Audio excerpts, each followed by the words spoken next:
seriously. a permit for that? Yeah, I was like, seriously. Like, I can't help you if you're gonna do stuff like that. Call Popo? Yeah. Well, only know for about 5 minutes. That's about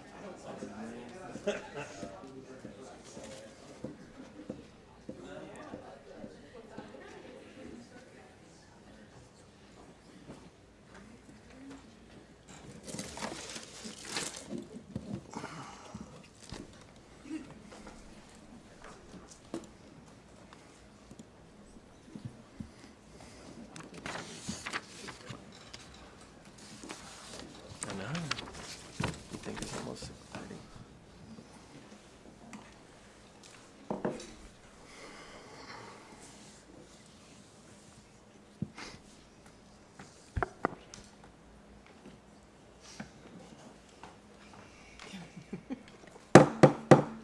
Call the Broken Arrow City Council meeting to order.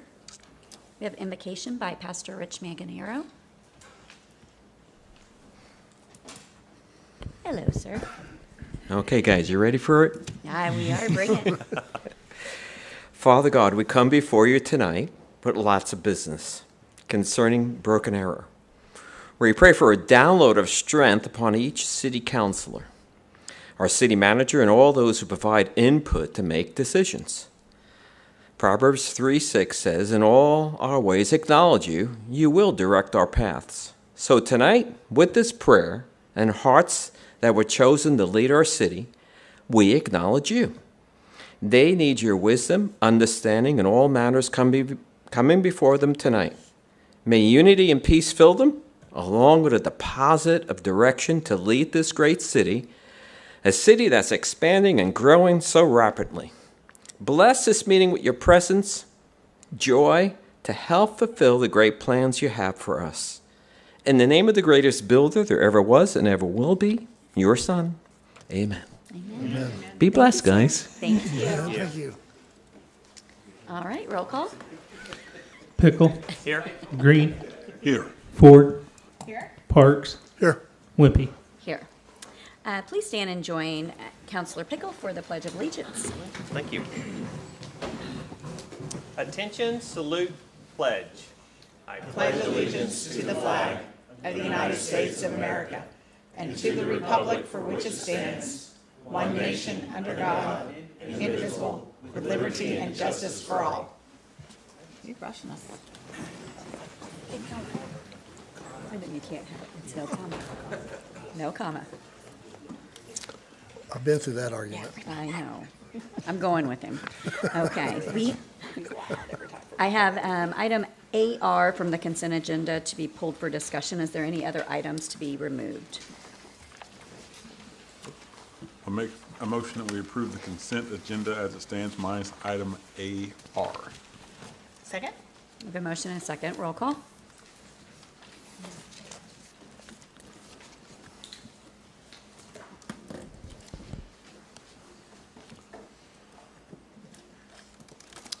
All right, AR is approval of PR 741-2024, PT 2230-2025, conditional plat for Brook Chase Phase 4. Rocky. Good evening, Madam Mayor, Mr. Vice Mayor, members of council, Mr. Spurgeon, Rocky Hinkle, Community Development Director. The conditional final plat for Brook Chase 4 contains roughly 10 acres with 47 proposed lots. This property, which is located 1/3 mile north of Washington Street and 1/8 mile west of County Line, is presently zoned RS4. On March 18th, 2025, the City Council approved a zoning change to the RS4 on 33.11 acres from A1 to RS4, subject to the property being platted. The preliminary plat for the site was approved by the Planning Commission on September 26, 2024. The Planning Commission, in their meeting of June 26, 2025, recommended approval 5-0 vote of this conditional final plat. No one spoke in support of or in opposition to this item. Staff recommends approval of conditional final plat for Brook Chase 4 be approved, subject to the attached checklist. Okay. Thank you very much. It was me that requested this item pulled.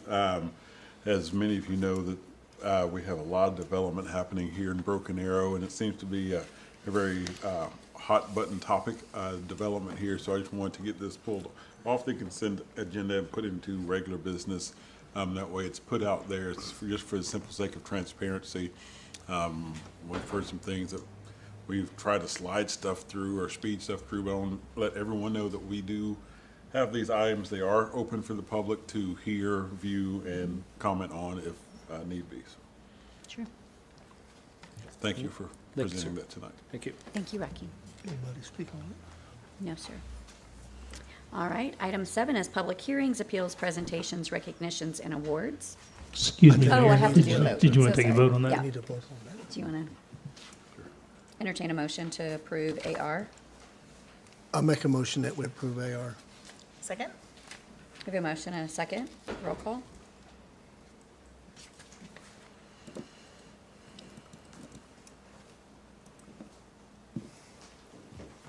All right, item 7, public hearings, appeals, presentations, recognitions, and awards.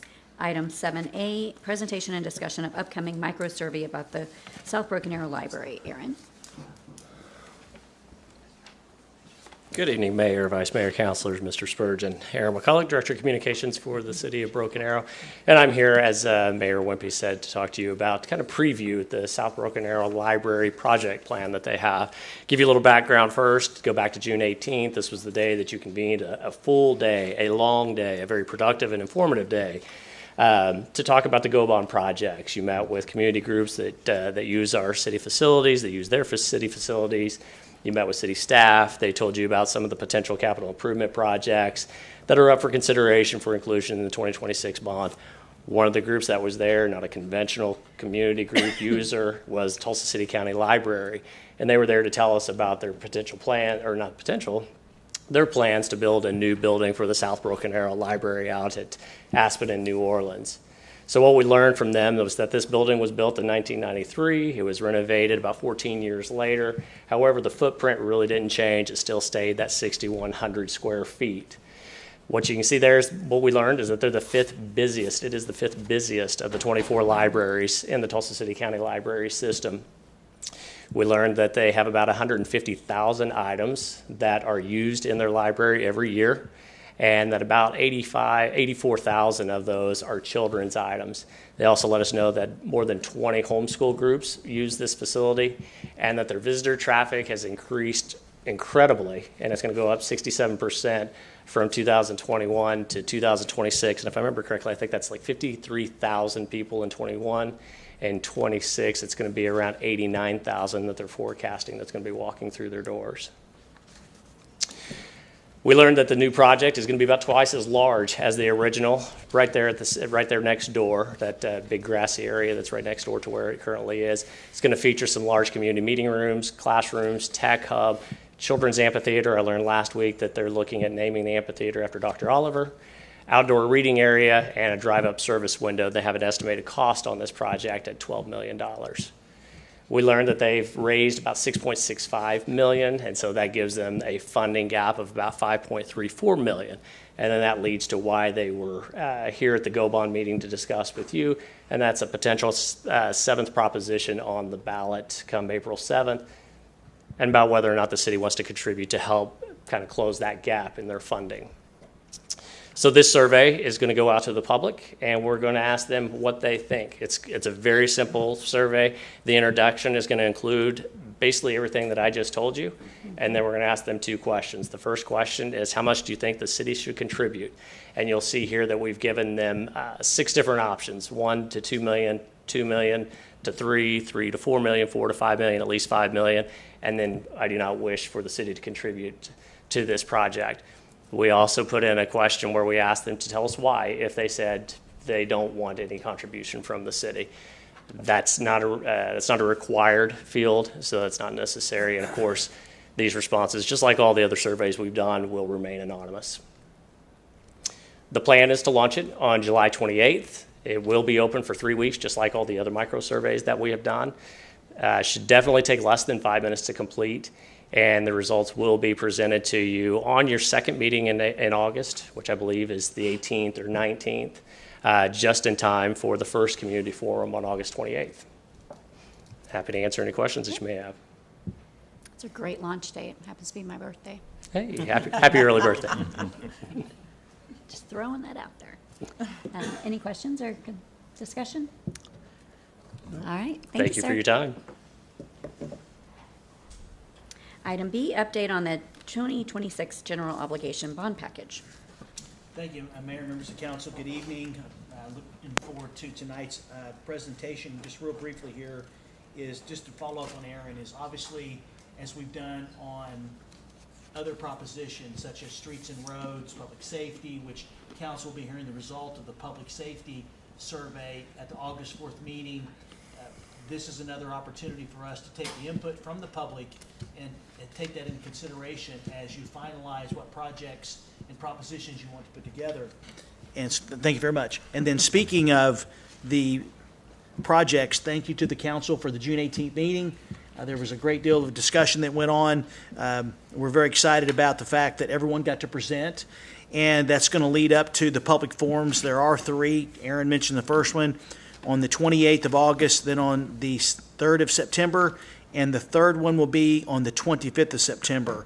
And this will be the opportunity for folks to come to one or all 3 of those and to share their thoughts and suggestions on all of the projects that they will be presented in each of the propositions. And so what is exciting about that, obviously, to make sure we have maximum transparency, in the month of August, there will be a video the council members will be actually participating in, each of you talking about a specific proposition and some of the projects that could be included, really as a way to draw the interest of our citizens to, well, that's a good project. Well, that makes me think of this project. And that's going to be actually running during the month of August leading up to those public forums. And so I'm excited that the council will be involved in actually doing what we can with other promotions to get as many citizens as possible to come out to those meetings. And so we continue to work through.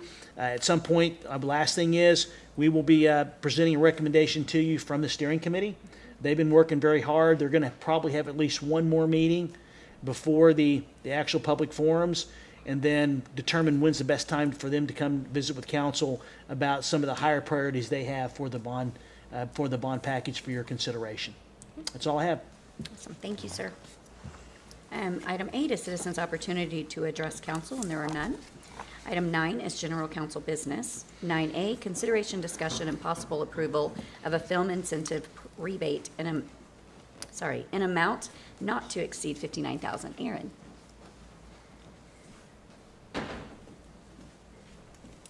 All right. Good Hello. evening, Mayor. Good evening, Vice Mayor, Councilor, and Mr. Spurgeon. I'm very excited today to bring this item to you guys. Earlier this year, the Visit Broken Arrow Board recommended to this council, and you all approved, a film incentive rebate, and we already got our first applicant, and we're very excited.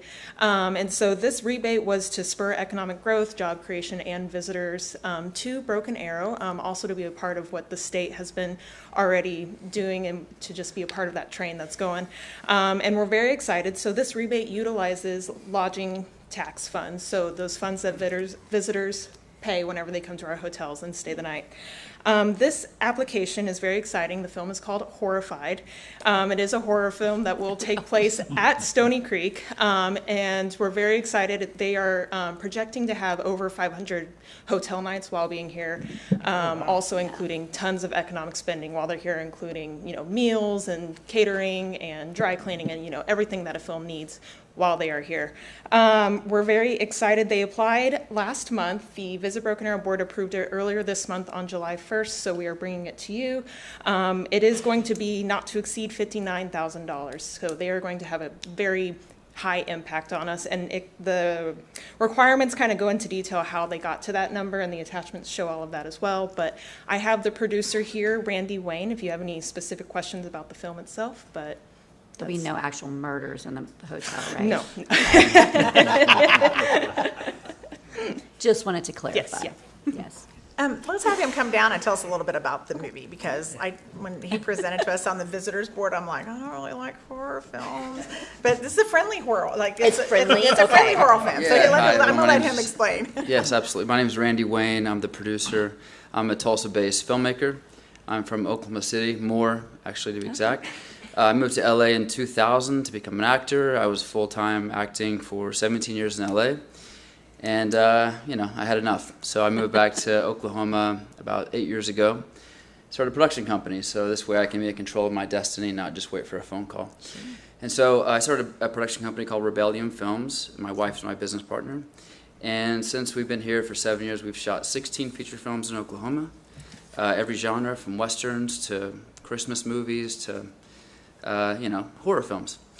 This isn't actually a horror film. It's a meta horror comedy. So the film actually makes fun of stereotypes in the horror genre. We have a really good cast. A lot of famous actors signed on to it. Our director is a TV writer. He wrote on shows like Major Crimes and several others. But everyone on this film, all the crew, are Oklahoma-based. Only people coming from out of state are the director and cinematographer. So we pride ourselves at Rebellion on hiring local talent, and it's always a fight because they think Oklahoma, they think, oh, what do they know about film? But we know a lot here. Yes. So yeah, we're really excited about it, and we'll be we have a 17-day shoot at Stony Creek. We're also shooting at Mighty Mart, the gas station, and maybe the Clarion Hotel, which is doing a $1.5 million remodel, I found out today. Yeah. It's going to be a Radisson soon, if you didn't know that. Yeah. So, yeah, I'm happy to answer any questions, and we're excited. And one thing I'll say is that we moved from Oklahoma City to Tulsa because we thought it was beautiful here. And the Cherokee Nation has a film rebate as well. So we've spent our last 6 movies filming up there. Yeah. And so when we heard about Broken Arrow, we were like, oh, this is 10 minutes from our house. Broken Arrow is nice. This is convenient. They have everything we need here. So it's really nice for us to. The last thing I'll say about that is, when we do hire these actors, like Ron Perlman is one of our actors, they say what hotel he's staying at. And it's tough in Cherokee Nation to find a nice hotel. And so when we discovered Stony Creek, we were thrilled. And so was the agent, actually. So Wonderful. Well, we're glad you chose us. So. Thank you. Did you have a...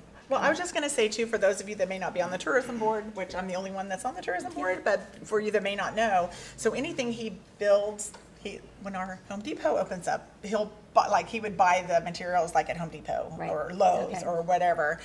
So like all the money stays here. Like the money he spends stays here with our community. That's part of the it's part of the rules of the grant. And then there is checks and balances, so he has to turn in receipts and that type of thing too. But I'm super excited. Yeah, we're pretty adamant about that with the crew. We have these things called like cachet cars. They're just like per diem cars, if you will, and they have to spend here. This is part of the deal. If we monitor these things, we have an accountant, so we make sure the spend is here so we can take advantage of the rebate. Yeah.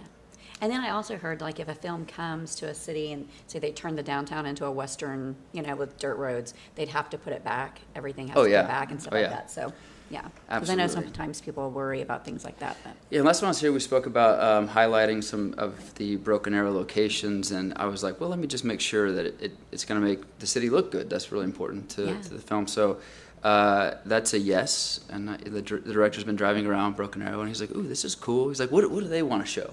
So we're calling the city Golden Arrow in the movie.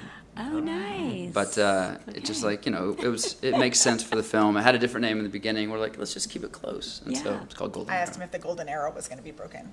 In the movie, it will be. You got to plant these little seeds. I love it. I'm super excited. Yeah. And it was unanimous on the tourism board. We voted for this. And it may be one of the first horror movies I ever watched. So. Yeah, it's lighthearted. It's nothing that's going to scare you. That's what I said too. I said, I think I'll watch that. Yeah. All right. Well, thank you so much. My pleasure. Yeah. Thank you. Thank you. I'll make a motion to approve the rebate in an amount of not to exceed $59,000. I'll second. We have a motion and a second. Roll call. Aaron, hang on. Not that easy. Yeah.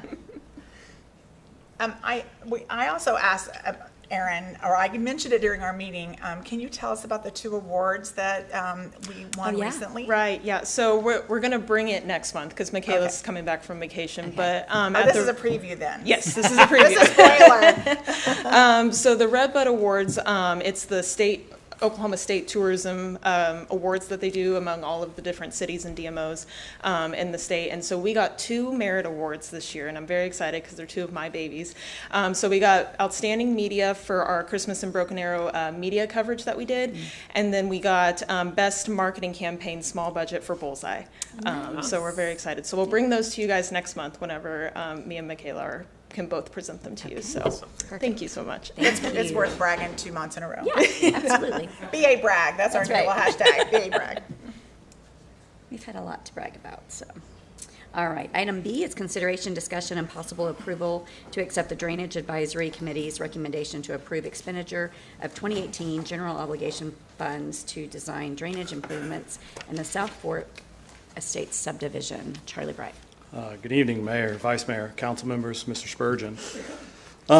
This item before you tonight is an item that, the project in general is one that we've talked about a few times now in this council chambers, tied to a plating issue that community development's brought up a few times in the Spring Creek addition over off of Tucson by Childers Middle School, kind of east of Elm.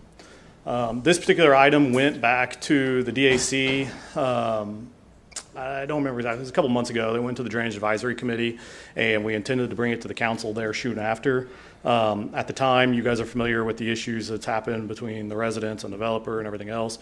At the time, we were found out that litigation became pending, and we were served a notice on that litigation. And so we actually put the DAC item on hold and chose not to bring it back to the council. Since then, there's been several more rain events. The issue persists, we understand. And so we decided, regardless of the pending litigation, we at least wanted to go ahead and get started on a design. That doesn't mean we're necessarily going to go to construction, but we want to see if we can help the best way we can.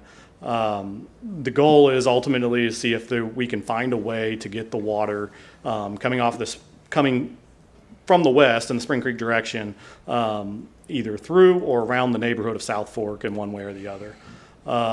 I think it's really important to talk about because it's been discussed in this chambers, where citizens or anybody else would say, why are the citizens going to pay for an issue that's coming from a developer? And I think it's important to recognize we're not addressing an issue from that developer. We're addressing an issue that was created 30 years ago from the South Forks developer and or home builders. They blocked a channel, they blocked an existing channel and put homes where a channel ran, and now the water goes through that neighborhood. And now that problem is being exacerbated by development happening next door. And so we feel that, in talking to Mr. Spurgeon, and Mr. Spurgeon recommended it, that it was the best case for the city to get involved and see if we can help improve the situation around the neighborhood. I know one of the potential solutions that would happen for this project is to go through private property. Just to be completely clear, we have not gotten permission from those property owners at all to get that easement or anything. The goal at this point with this contract is to get design services just so we can explore what's possible. Where it might get an easement to go through the private property, we might be able to take the water north around the neighborhood to where we don't go through private property, but we don't know that until we get in there and design it. So really our goal at this point is just to figure out what solutions exist and then try to work with the neighboring property owners on if we can make those situations a reality. If at the end of the day, if the only solution is to go through private property and they don't want to work with us, then the project would probably die at that point. So just to be clear, Spring Creek is still going to address the issues that they have created?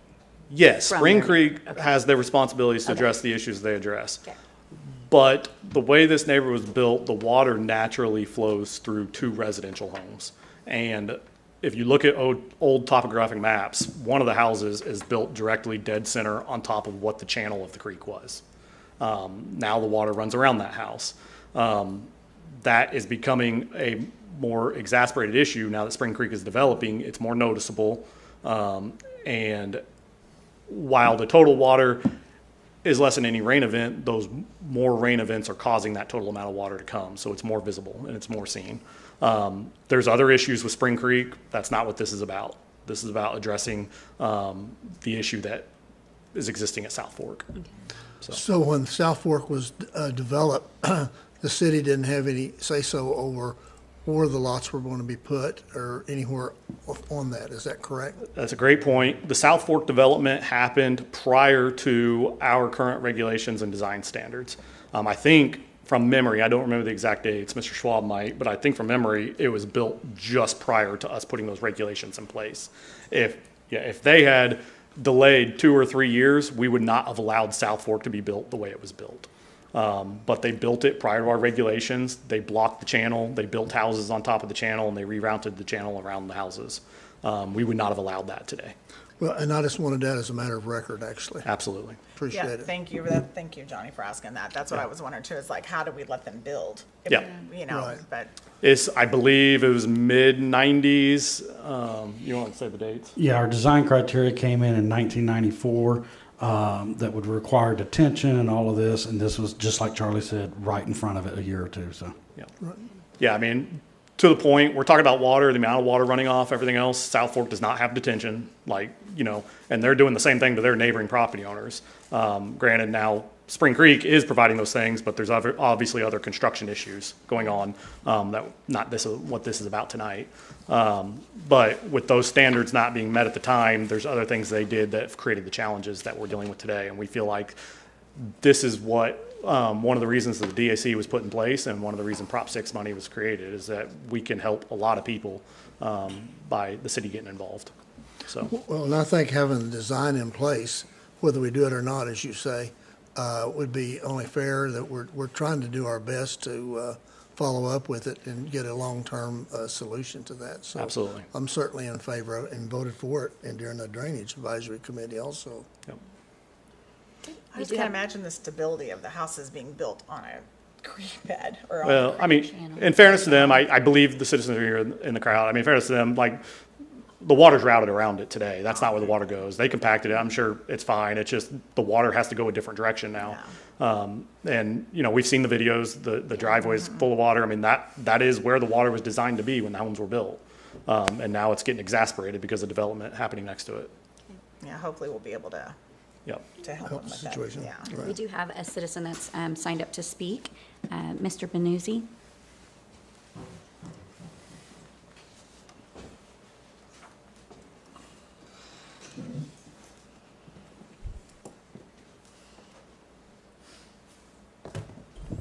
Good evening, ladies and gentlemen. My name is Gary Benuzzi, and I live at 6304 South 5th Avenue in subdivision of South Fork. I've lived there for 24 years. I built my home there in 2001. Ever since I've been living there, we've had some drainage in our backyard. It's been manageable. Haven't had a big problem with it until the subdivision went in. Now we're having copious amounts of water and mud draining into our yard, and I take exception to the suggestion that the rain total altogether is less. Each time it rains, we get large amounts of water in our yard, not just overall because of several rainstorms, but each time, including the last time, my backyard was flooded, and I have videos to show that. I didn't know what this meeting was going to be about until yesterday, and I understand it. I had some questions, but Mr. Schwab, I talked to him before the meeting, and I heard what the gentleman just said, and some of my questions were answered. But as I understand it, the study is going to involve putting a drainage system through my yard, if possible, to alleviate this problem, or some other solution. Of course, I'm in favor of some other solution. I don't want my yard dug up, and I don't want to have to get permission for an easement or any of that sort of thing in order to solve this problem if there is another solution.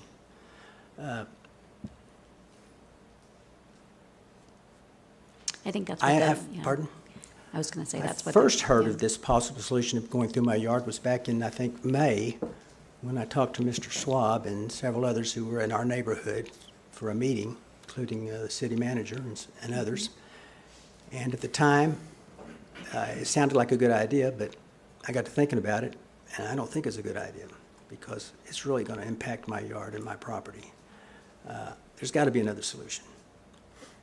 I had more I was going to speak about, but most of my thunder was taken with with the discussions that went ahead of me. So that's about all I have. Do you have any questions? I think that's what we were looking at too. Is there any other ways that this can be, the options? Yeah. And so all we're doing is willing to hire somebody to see what the options are for us. And I'm not sure that I'm going to be forthcoming with permission to get into my yard and do that because it's really going to upset my situation quite a bit. If there's another solution, please consider it.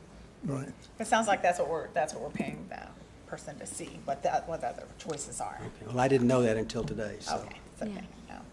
Yeah, I think we've all seen the videos, and we're hoping that we can come to a good conclusion to not tear Yeah. up your yard, but still get the water going where it needs to go. Appreciate it. Thank you, sir. That's all I have. Anything else, y'all? Yep.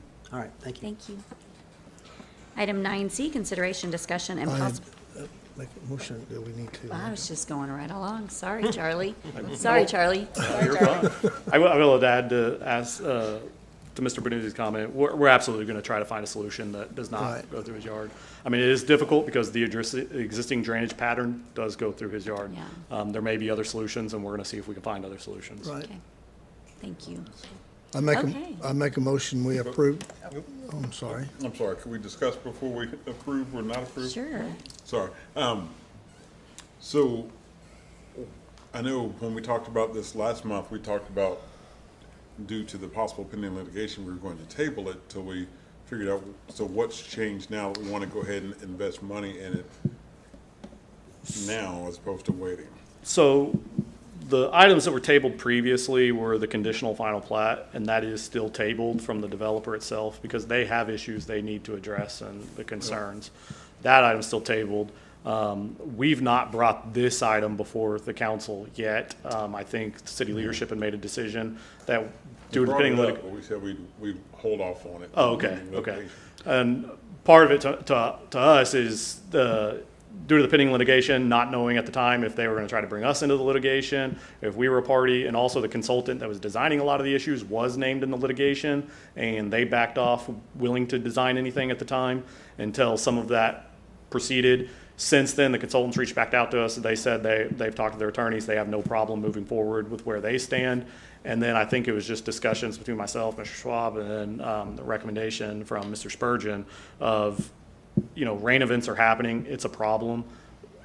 Even when this development's done and things are in the conditions they're supposed to be in the final state, it's still going to be a problem. There's still going to be water there. And so we felt like it was in the best interest of the citizens that live there that we move forward with a solution, regardless of what happens with the litigation, because the problem's going to be there no matter what.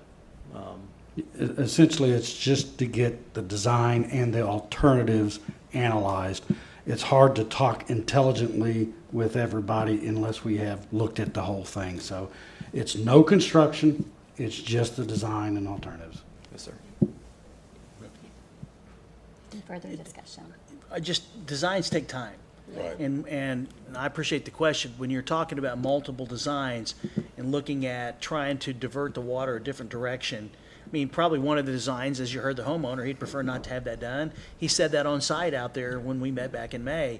That's probably a pretty easy option in terms of looking at design, but looking at other solutions that actually reduces the impact that the final solution would have on the neighbors is going to take the additional time and review about how you'd go about doing that. And so I'd like to get it started because sometimes government moves slow, and I don't want to move slow here. I really want to try to solve this because I know the residents are dealing with it.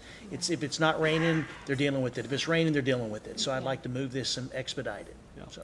I will also note the most important aspect here of whether we can come up with another solution is probably the survey and the topo. Like the biggest issue is, do we have fall to get around that around the residentials? And if we don't move forward with just getting a survey, we're not going to be able to factually know that answer. So the biggest thing is we got to get a survey just to know if we have the proper fall to make a drainage system work around. And then there's going to be challenges. If we don't go through those residences, we're going to somebody else's property, and we got to work it out with that person, whoever we're going to the property. So there's a lot of challenges in this situation. And We'd like for them to know that we're going to try to help with the solution, absolutely. even though it's not a city problem. Yep. We're going to try to help. And if I may, lastly, to Councilor Green's comment, if we can't come up with an alternative and we can move forward in construction and it doesn't impact that litigation, it's a lot easier to do it when there's no homes on the other side. When houses are starting to get built, now the problem becomes a lot more difficult. So that's why we want to at least move forward, come up with a potential solution, and see where we go from there. Good point. All right. Thank you. You're welcome. Good questions. I'll entertain a motion. I'd make a motion that we approve the expenditure of the 2018 general obligation bond funds for design for the drainage improvements in South Fork Estates. And I'll hit the button right now. Do we have a second? I'll second the motion. All right, roll call.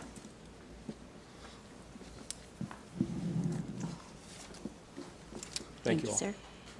All right, item 9C, consideration, discussion, and possible approval of authorization to award the lowest responsible bidder to Cherokee Pride Construction, Inc., and construction contract for the Carriage Crossing Residential Roadway Rehabilitation Project. Travis. Good evening, Mayor, Vice Mayor, Councilors, City Manager. Travis Small, Engineering Construction Department. I'm glad to be here tonight to present this project for possible award tonight. We had worked on, with a consultant, getting designs for the Carriage Crossing Rehabilitation Project, which includes the area that's shown on the screen above. This also includes a little portion of Marl Ridge as well. But basically, this is a rehab of the city streets that are within those neighborhoods. There are some miscellaneous other improvements that are being done within this particular area. We bid this project back on May 27th, or actually advertised on May 27th, and June 3rd. We had bidders submit their bids. The lowest responsible bidder was Cherokee Pride with a total bid of $1,427,226.75. And the engineer's estimate was $1,966,581.10. We recommend council award this at this time, and if you've got any questions, I'd be happy to answer those at this time. Any discussion or questions? I love it when we can make our neighborhoods look better. I know. My neighborhood looks so good. Yep. Stone Mill, they just didn't. All right. I'll make a motion to approve. I'll second. Good motion, a second. Roll call.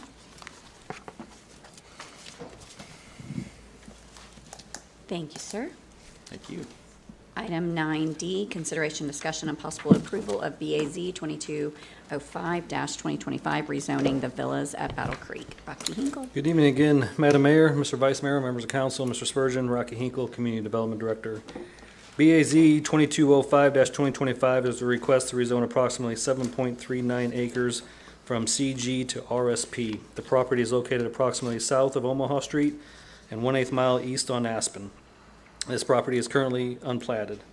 During the meeting held on June 12th, 2025, the Planning Commission recommended approval of 3-0 of BAZ 2205-2025 per staff recommendations. Staff recommended that this request be approved subject to the property being platted. During the public comment period, 3 neighbors spoke in opposition to this application. The main concern raised by residents were related to traffic on both Aspen and Omaha streets. This development proposes 35 developable lots at this time.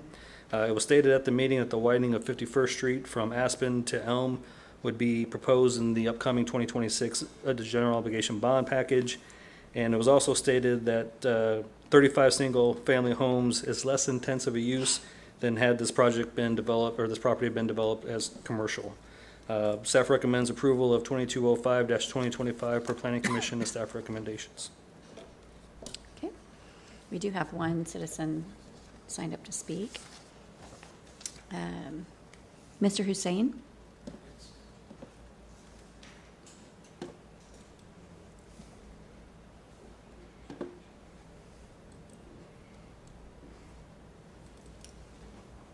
Good evening. Good evening. Is it Satar? I come in on the 12th and I spoke about the traffic on 51st Street. The traffic is already horrible there. I moved from South Tulsa, 76 and Yale, to Broken Arrow 13 years ago because of the traffic. Mm-hmm. And now here I am, I'm going to face more traffic where I'm at. I don't know where I have to move next, but my problem is we issued a lot of the apartments. We have about 4 apartments built between 129 and 145th.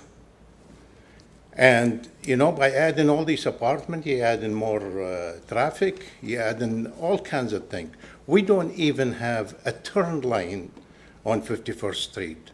I like to see, I'm impressed with what the Broken Arrow doing in south of Broken Arrow. We widen the street, we're going forward with things. And hats off to you for what you done on 209 before the housing come out. I mean, that's something to really acknowledge. And what I like to see the committee to see is widen the street before you put more houses up there. We have a really hard problem when a school is in, especially you got the school right there about Elm and 51st Street. When people try to drop their kids and stuff, the line is all the way to Aspen. So all I'm asking is let's think about the street first before we move more houses in. I like Broken Arrow, I like what the Broken Arrow is doing, but the other thing, the way I felt when I come in on the 12th, I felt like maybe our voice don't want to be heard, to be honest with you. It seemed like today I see the panel talking back and forth, and they want to do this and they want to do that. It seemed like we were shut down. You know, first of all, I'm Broken Arrow, I'm a taxpayer, and I like to see my voice heard. What I felt like when I come into the Planning Commission, I felt like is nothing but the rubber stamp, to be honest with you. And that's sad to say. So all I'm asking is, let's look at the street, let's see what we can do with the street before we can add more homes. And this is exactly where the home's going to come out. Are we going to add another light at Oak Street? And that's the problem. And that's not even about the block of home Aspen. Sure. Thank you. Thank you, sir. So we do have the study that's going to be on that intersection.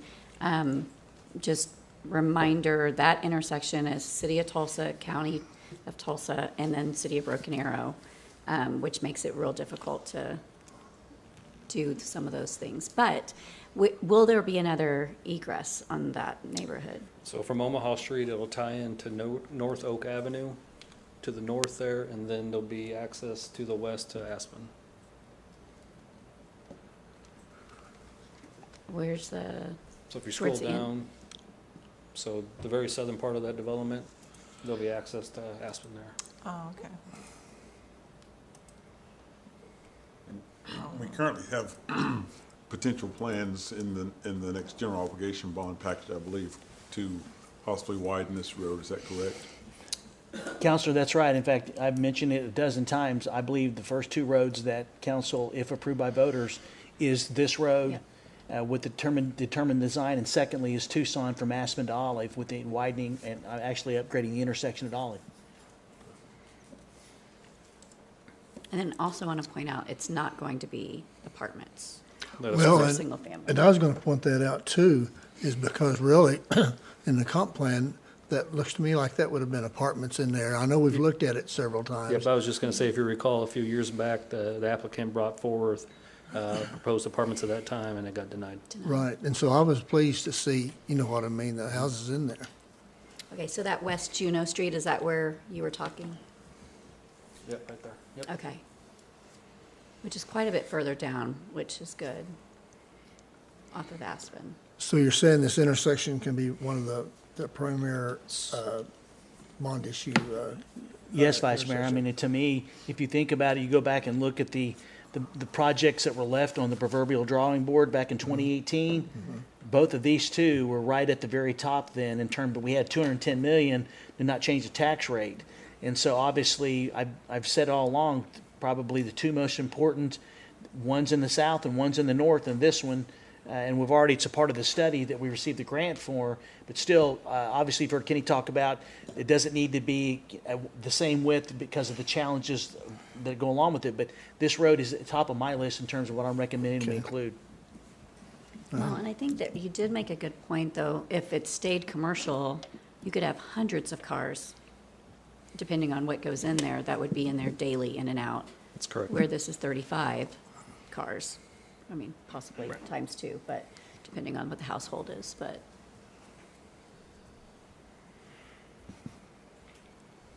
I would assume most people would exit and enter off of Aspen because of what goes on 51st.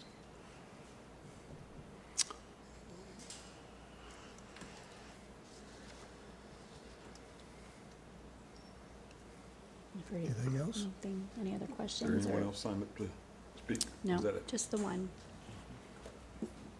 Well, I think that we certainly are looking at this in the next bond issue, as the city manager said now twice. And I know it's an intersection, tough intersection to get through, but I'm not for holding this up, so I'd make a motion to pass this, approve the rezoning of this villas at Battle Creek. I had to find it. What is it currently zoned as? CG right now. Okay.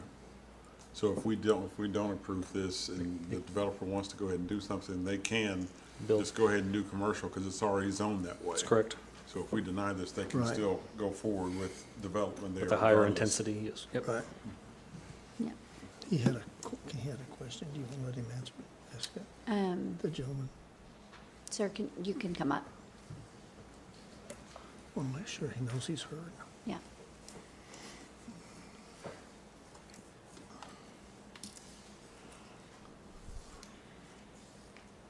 If it is commercials, not all people going to come in and go at the same time, like this school time or going to work or anything like that. So that's the only thing I want to say. If this commercial, not everybody going to go to the store and come back at the same time. Employees would. So you'd Of prefer it interest. being commercial rather than Well, residential? maybe something better because not all the cars going to leave at the school time, not all the cars going to come in after work or come I see. back from work. So, you know, if I want to go to the store at 10 o'clock, I'll go to the store at 10 o'clock. Okay. Thank Thank you, you. sir.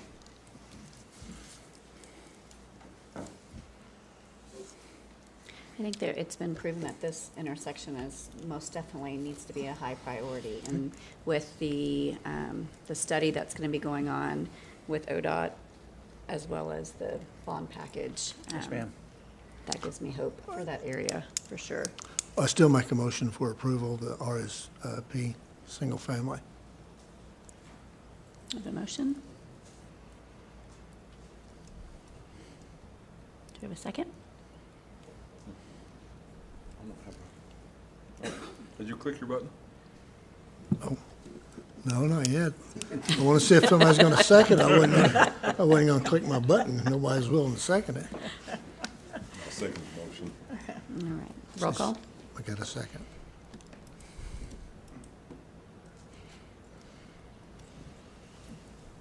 Right. Oh, you guys are kidding me. What? All right, where are we? Item 9E, consideration, discussion, and possible action regarding Comp 2154-2025. Rocky. Good evening again. Comp Plan 2154-2025 is a request to change the comprehensive plan designation from levels 3 and 4 to all level 4 on approximately 11.4 acres, which is currently unplatted. The property is located on the northeast corner of 101st and Lynn Lane. The applicant is requesting the change to the comprehensive plan for the purpose of constructing a water tower and the future development of the remaining property as a commercial area. Pending approval of this amendment to the comprehensive plan, the applicant intends to submit a rezoning request to change the zoning to commercial general. This item was heard by the Planning Commission on June 26, 2025, and was approved with a 5-0 vote per staff recommendations. One neighboring resident asked questions about the development, and one person submitted a letter in opposition to this item. Their concerns include the lack of a clear development plan. Staff recommends approval of Comp Plan 2154-2025 per Planning Commission and staff recommendations. Now, what is the applicant going to do with the extra land? Develop it commercial? I'll have to let the applicant speak to that. Are you the applicant? Good evening again, Mayor, Vice Mayor, council members. I am here as a representative of the applicant, which is you all. The applicant is here. But, Yes. so, to answer your question, the site is ours. We've acquired it as for the ability of our water tower going in today. Which It is being being built built there right today. But we have the water tower being constructed. A service road is going to be existing off of 9th Street. We do not need the land. We are building the detention pond as well, but after that, we don't need the remaining land. And I think it was always envisioned as commercial or whatever purpose this governing body decides they want to use it for. The reason we're going through the process now is because it allows us to go through an application for economic development money and everything else to where we can bring utilities to this intersection that not only benefits the corner that we own, but it'll benefit all the corners at that intersection. So it's more of a procedural process to get to where it's better infrastructure for the whole intersection. I will say of any concerns of no clear vision of what it's going to be, obviously we have more control over this property than any other property that becomes before this body because we own it. So whatever vision that's going to be provided in the future, you all will get to vote on because it'll be part of a sale that we sell it to somebody else to develop. So. But you're not asking for commercial, you're asking for residential, right? No. Am I looking at something else? Commercial. This is Oh, I was looking at, sorry, I was looking, Yeah, Went this up. is just the comp plan. Yeah.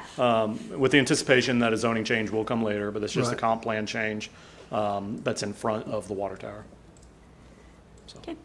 I just wanted to make sure that those who knew it was us doing that, that, I would also that add, we glad the weren't, applicant we was were here. not planning on developing it as far as, at least my vote. I would also add that this comp plan request change is, falls in line with every other typical hard corner within the comprehensive plan as well. All right, any other questions or discussion? Entertain a motion. I make a motion, we approve the comp plan change. Second.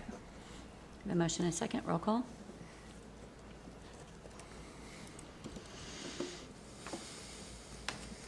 All right.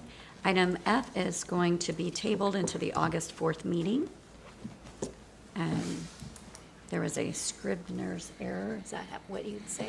Sounds good to me. Okay. So we will hear this on the 4th and, yeah. Oh, you're staying. Okay, I was Yeah. like, you're done. Item G is consideration, discussion, and possible approval of and authorization to execute a 3-year promotional license agreement with Scott Fest. Rocky. All right, this is one of my favorite topics, special events. Scott Fest is an authentic Scottish festival in celebration of Scottish, Irish, and Celtic culture.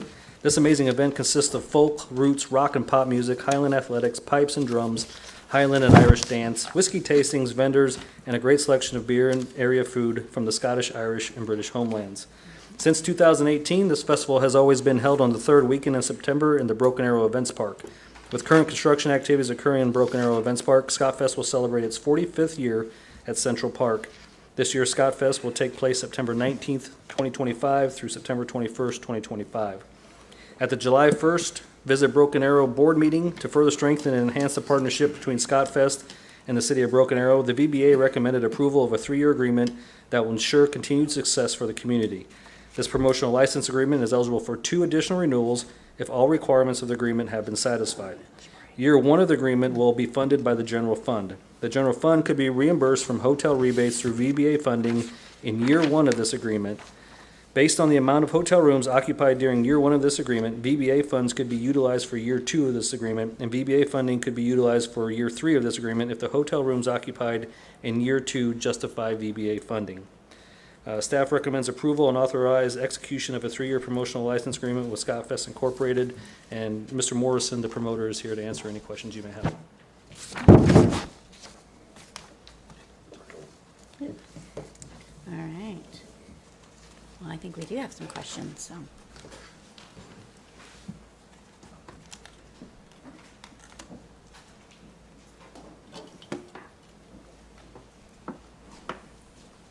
Good evening, Madam Mayor, Mr. Vice Mayor, councillors, City Manager. Happy to answer any questions. I think most of you have been to Scotfest previously. Just to kind of add a little bit of additional colour.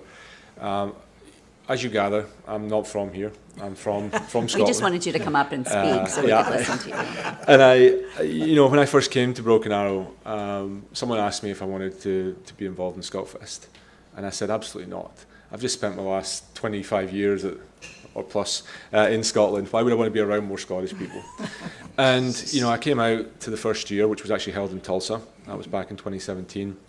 And, I was just struck by how many people it brought joy to. It was such a positive event, and it showed my homeland, my original homeland, in my adopted home, so well. And so we've we went in 2018. We had an opportunity to stay in Tulsa. We had opportunities to move to other places through, almost a accidental conversation with the mayor and the city manager. We found out about an opportunity to come to Broken Arrow. We love being here. There's 3 other board members, including in addition to myself. We have 5 executive board members. 3 others are here, plus my son, who's an honorary board member. And we're all based in Broken Arrow. And we strongly, do this to support the community. We're entirely a charity. Nobody's paid. There's no glory in this, I can assure you. There's a lot of hard work goes into it, but there's no glory in it. But we do it because of the smiles that we bring and the happiness that we bring, and the history that we show. So many people in this community can trace their roots back to Scotland, Ireland, and that part of the world. Something that was said earlier, I was listening about Horrified, and I've heard about it a couple of times now, and I'm excited to see that too. They mentioned for example, I think it was the purchases that they make, Home Depot, Lowe's, we're exactly the same. So everything that we do within reason, so for example, like the software for our website, there is, we don't have that in Broken Arrow, but things that we can reasonably purchase in Broken Arrow, we absolutely do. And we, one of the major things that we bring to the event is this idea of events or participation from around the country. So this year we've already had increased sign-ups from some of the pipe bands, some of the dancers, Highland dancers, Highland athletes. They all come in and support Broken Arrow. So happy to answer any questions that any of you may have. I will say that this year the intent is that we will stay in Central Park. Logistically, that's the only option. But next year our hope is to return to the events park. I know that the councillor mentioned it at the tourism meeting. We saw a decline this year. Want to be transparent on that. There was a lower attendance than we had seen in previous years, which was in contrast to the previous years where we'd started to see the growth. And we believe the location was a major factor in that. So we're excited to get back to the events park, and we want to stay in Broken Arrow. Did you guys, how have you overcame your trailer being stolen? I think that we're going to be creative. There's most of the stuff that was in the trailer. So so for those that don't know, our trailer was stolen on Christmas Day from a storage unit in Broken Arrow. The real Scrooge. Yeah. And so, I think first of all, there's some lessons learned there for us. We didn't have like an air tag or anything in there. We should have. And there was an issue with insurance. But as far as that's concerned, the stuff that was in there was things like our front entrance. While that's, visually, that looks, very impressive when you come up to that. There's ways around that, right? If we have to use tents, we have to use tents. I don't think that it changes the event. We'll work our way around that. Similarly, tools and other things. And we've asked for donations. We've had some folks come forward with some of that. So while it's it won't make up for that entirely, I think we have a plan to get around it. Okay. Well, I wondered if other festivals, like knowing the work that it takes to put on a festival that size, would step in and help and lend you guys. We've had a lot of support from the Tulsa Irish Fest, sure. And I know that they've expressed an interest in potentially doing more things in Broken Arrow. They were an event that started in Tulsa, have now moved I think 3 times in the last 5 years. They stopped for 3 years after COVID, but we actually did an event with them recently, in partnership with them, and our intent is to they've offered some supplies, so we'll see where that goes. They're a smaller festival, yeah. And so they don't have all of the things that we had. Yeah. So I do have a question, okay. Maybe a few. But first of all, I want to say it is a great event. I have been out there several times. I love that we have our own tartan for the city of Broken Arrow. I don't recall seeing your kilt. I would love to have a kilt in our tartan, but it's not my budget. I'm just a city councilor. But yeah, if you happen to find one in my size that I can afford, I'd be happy to sport that for you. We can look into that for sure. Fantastic. One of the things I noticed is we're looking at a 3-year contract, and I don't know if this is a question for staff or for you, but with this particular event, why are we at a 3-year contract? Are most of our contracts a year? So what's the difference here? That's a great question. So the city, there are certain events that happen every single year that the city may or not provide some level of assistance. And then there are a number of events that I would use the word signature event where actually the city contributes more resources and or funding to. For example, the Christmas in Broken Arrow is one of our signature events because of the significant investment we make. New Orleans Square Block Party is a significant investment that we make. Rooster Days has been for many, many decades what I would consider a signature event because of the amount of money that we give and the support that we provide. So those are the three. So Scott Fest actually had a couple of 1-year contracts, Counselor, and then it was negotiated that they would become a signature event for the city for the 3 years, which means that the amount of assistance that they receive financially and some other service we provide, to me, rose them to the level that they're now one of our signature events because of the number of folks that would come and actually bring those residents to our community. So that was negotiated in 2022, and that 3rd year's up. So this is, normally you are correct, it would normally just be a 1 year because of the designation of a higher level of support. That's why it's multi-year. Okay. There's nothing that says that it couldn't be. That's all completely within the purview of the council on the time limit. Sure. And one other question I wanted to ask is, I know looking through the packet and everything, and you mentioned yourself that attendance was down last year. I know part of that's because of location change and things. What is in the plans to help overcome that this year? You know, I talked to some folks. I have coworkers in my other job that attend this event every year, and you know, there were some disappointments because it was different from the previous year at Vince Park. Because you know, we used to have all of the music here and all of the activities here and all, and at the community center it was kind of spread out and different. So, you know, people, when things are different, people react differently. But what's the plan to overcome the lower attendance this past year for this upcoming year? Councillor, that's a great question. So I'll address it in 2 ways. One is the on-site experience, and one is how do we attract people to the event. So if I start with let's say the first part of that, which is how do you attract people to the event. A couple of things happened last year. One, we didn't know where the event was going to take place until around about April. So we found out in January. I remember the day very well, and then I sat with Grant, who I know many of you know, and we drove around, and I think we did 29 different sites that we toured. And because we didn't know that, it was very difficult to advertise. It was very difficult to drive that attendance. Obviously, this year we know a little bit better on that front. However, one of the major issues with that last year was that we didn't know where we could park. We didn't know where the parking was going to be, and so you know there was things like the Arrowhead complex turned out to be available, but when we had originally reached out to the folks that were running that, they said no, it won't be available that weekend. And so you know we kind of were scrambling around a little bit, and you know the way that we've tried to alleviate that this year is a couple of things. One, obviously we know the location, and we've been able to advertise that much earlier. Two, we went out and changed our ticketing system. So in years gone by, we used a system called Sapphire, which is a fairly standard ticketing system. But what it does is it just captures tickets. This year we're using an organization called Sports Illustrated Tickets. They're an affiliated company of Sports Illustrated, which I'm sure many of you are familiar with.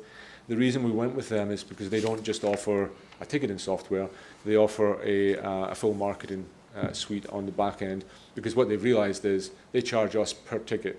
You know, so each ticket we sell, they charge us a percentage. So it's in their best interest to drive as many people to the event as possible.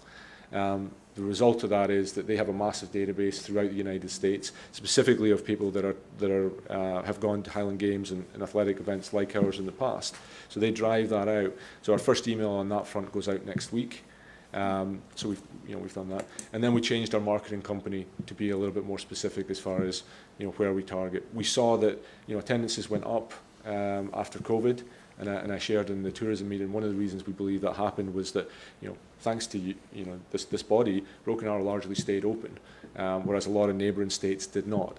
And so as a result, we kind of opened up. We were one of the first events that had that. That went down, and so our targeting, getting into the Facebook side of it, for Facebook and Instagram, I think it was wrong, and so we made changes to that. The second part of the answer to the on-site experience, you're correct. The feedback that we got last year was not as positive as it's been in previous years. Two major pieces came up there. One was the parking, which I mentioned. Mm-hmm. So we've taken steps. That's part of this that we've talked about with the folks at the city. How do we get that parking tied up much earlier? One of the suggestions from Mr. Bowie on the tourism committee was the pedicabs. So we started negotiations with some of those folks. We also started a new conversation with 918 shuttles. We are going to change the way we do the shuttles this year and leverage the Ubers from the hotels. And what that allows us to do is we're going to change the kind of our VIP shuttle process. That's working with 918 cabs.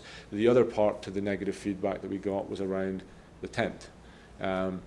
So what happened was we weren't allowed to spike the tent, as you know. We talked about it at this body last year, and because we weren't able to spike the tent, we had to go with a much smaller area for that, and we did an outdoor stage, and we tried to alleviate that with umbrellas. They were some of the things that were stolen in the back of the trailer, and so we tried the umbrellas, and unfortunately it didn't work. It was just one of those areas where, with hindsight, it's wonderful to say it didn't work, but we just didn't realize how hot the asphalt was going to get. So the way we've mitigated that this year, we're going to move that big tent back, but it's going to be over by the tennis courts, which is where we had a smaller tent last year. That's where we're going to move the VIP area. That also had some negative feedback because it was beside an area that didn't have shade. So we're moving that over to where the big tent is, VIP area there, and then the Highland Athletics there. So it will create a little bit more of a compact area, and we believe that will enhance the experience. I know that was a really lengthy answer, but I felt it was an important question. I have a couple questions, even more than I had at the tourism meeting. So on your after action report from 2024, I didn't see where any hotel rooms were listed, and you had told us at the meeting that you had about 600 rooms, but I may have just not seen it, but in the report, I didn't see any hotel rooms. I did not say that. I said that we had, in 2022, 2023, we had 600 rooms, and I misspoke. I went back and looked at that. We actually had closer to 750 rooms in those 2 years.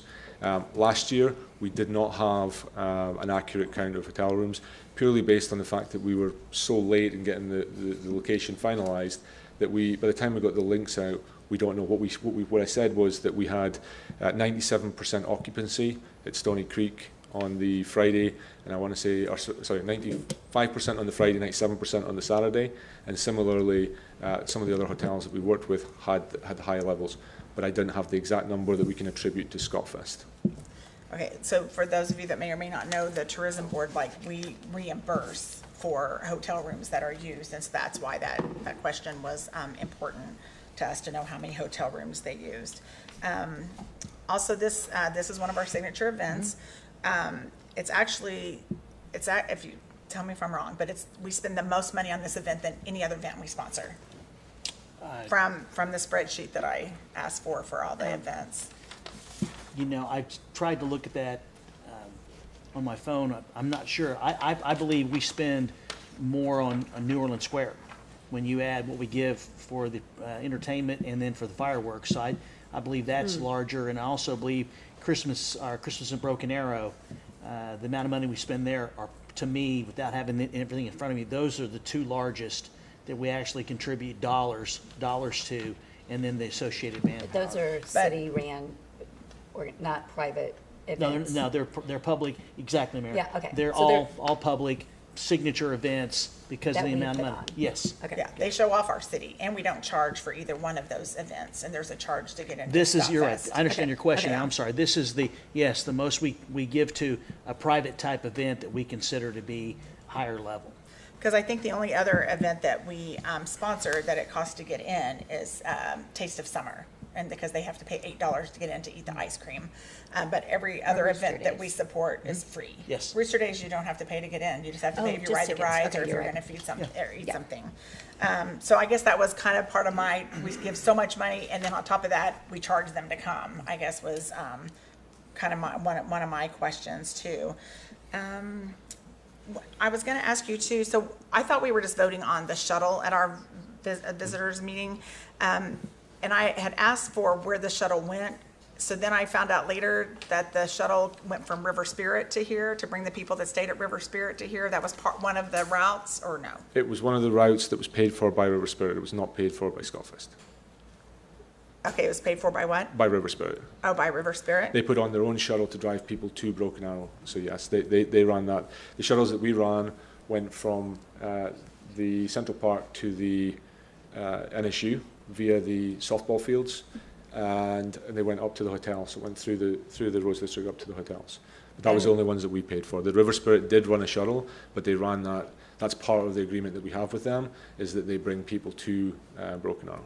And then I asked you too during the meeting, like how many people rode the shuttles in Broken Arrow? And I don't know that I got that. You didn't get an answer because I don't know the answer. Okay. And I met with the shuttle operator. I lost track of what day this is. I think it was Friday. I met with him on Friday.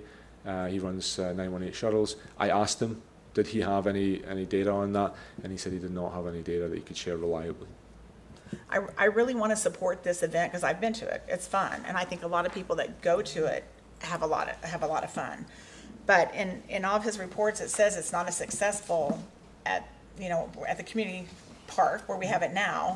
It was more successful at the events park, and we know for sure they're going to be there one more year.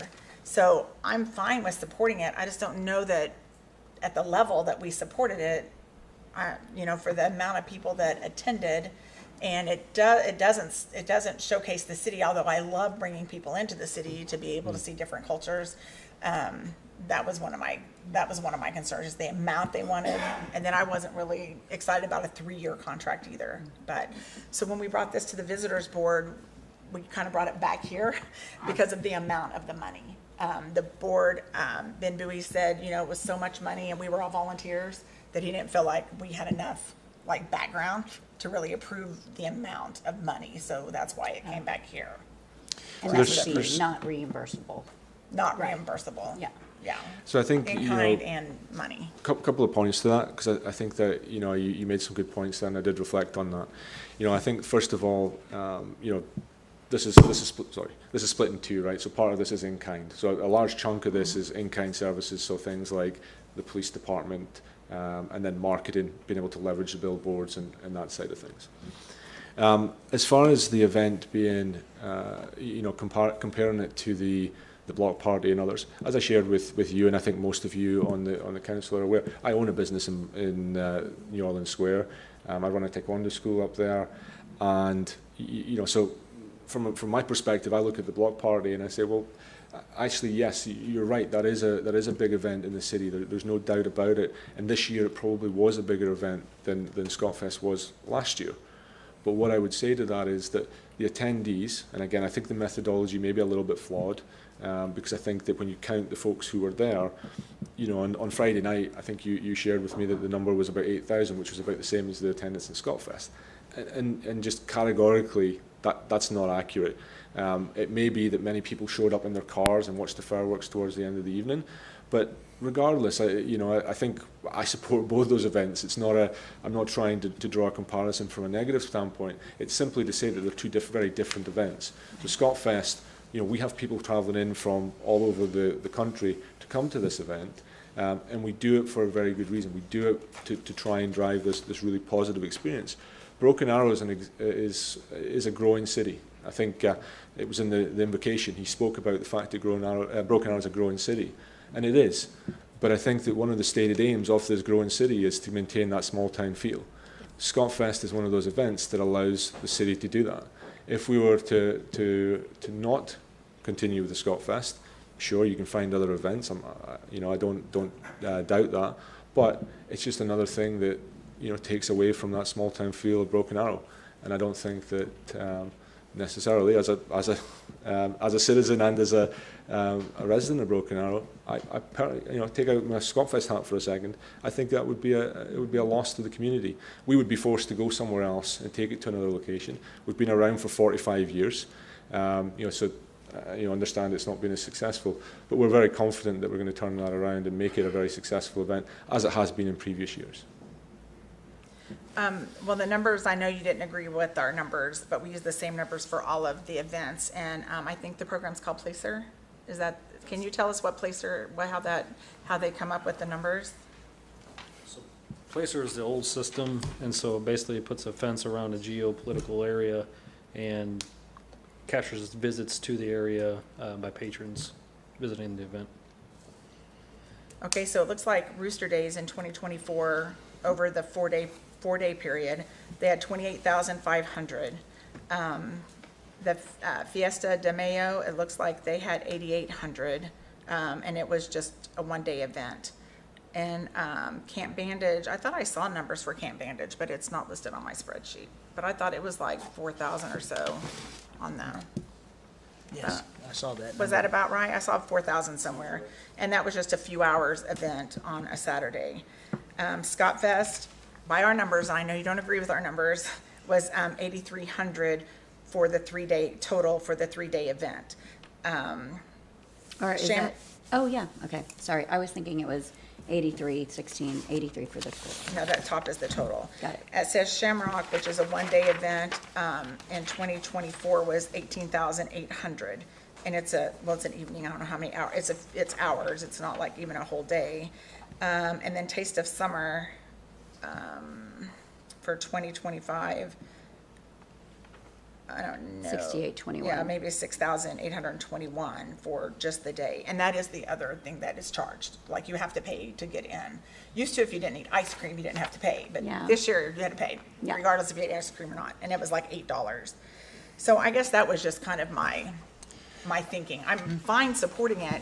I just don't know, especially while it's in the park here and not at the events park, that it's a good deal to support it at the level we were supporting it, I guess, for the amount of people that were showing that came. I think the other part to that is, what I can tell you very, very clearly, and I think I shared this with you at the tourism meeting, the way our tickets work, the way we calculate our attendance is based on the number of tickets sold. We don't have clickers, we don't have any fancy-dancy systems. We just have the tickets that were sold. And what we know is we sold about 24,000 tickets across those 3 days. Now, we know that not every single person who buys a 3-day ticket shows up every 3 days. We know that to be true. But the other factor in that is that we don't calculate kids into that number, because kids don't need a ticket 12 and under. The other thing that I think is important, you've brought it up a couple of times, the concept of paying for it to get into the event. Again, we're a 501c3 charity. Mm-hmm. There is not a single member of staff, and I want to be very clear on this. I'm not a paid executive director. There's not a single member of staff that's paid. So the reason it's charged is because of their costs. We bring in bands from, we have bands from Scotland this year. We have bands from multiple different states, and as I mentioned, we actually opened up the pipe band a little bit, the competition this year for the pipe bands. So there are 6 grades of pipe bands. Normally we do a grade 5 pipe band competition. This year we'll have grades 3, 4 and 5, which allows us to bring in more bands from outside of Oklahoma. A lot of the bands locally are grade 5, which is why we've historically done grade 5, but we've brought in an additional to do that. But again, all of these things cost. So it's not, the cost associated is purely going into the event. It's not costs based on profit. I think that's an important distinction. I would love to be able to offer free ice cream, especially in a haggis flavour. $8, but still get all you can. $8 in a haggis flavour, but we don't have the support of Bluebells, so. No free haggis. I No, know thank Camp you. Bandage is 100% volunteer. I'm not sure about Fiesta de Mayo. I don't know if they have a paid person or not. I don't know. Rooster Days, obviously, the chamber does Rooster Days and Taste of Summer. And then Shamrock, I think that they do have paid staff as well. But I mean, I want to support this. I just feel like It's just a lot of money, I guess, for the numbers that I'm seeing. And I just want to be a good steward of our city money, like we all want to be good stewards of that, which is why I thought it was worth the discussion. And Councillor Ford, just one other thing. I think I made this clear, but just so that everybody's on the same page, the intent, 100%, 1,000%, is for us to go back to the events part next year, and that's where we think we'll see, you know, the biggest growth. But we've made changes this year, so that our intent is that we'll see that grow where we are this year. You know, you've got to work with what you've got. There's a Scottish phrase that I will not use in this setting, but you know, it says something along those lines. But the intent is to get back out there to the events park, which we think is a truly wonderful location, and we're excited to see. You know, we've spoken about how we potentially work with the amphitheatre and other things as well. You know, I would just say, if I can, Mayor, I mean, obviously, in your great presentation in terms of the detail. I appreciate you asking staff and thanking staff for putting it together so succinctly to be understandable.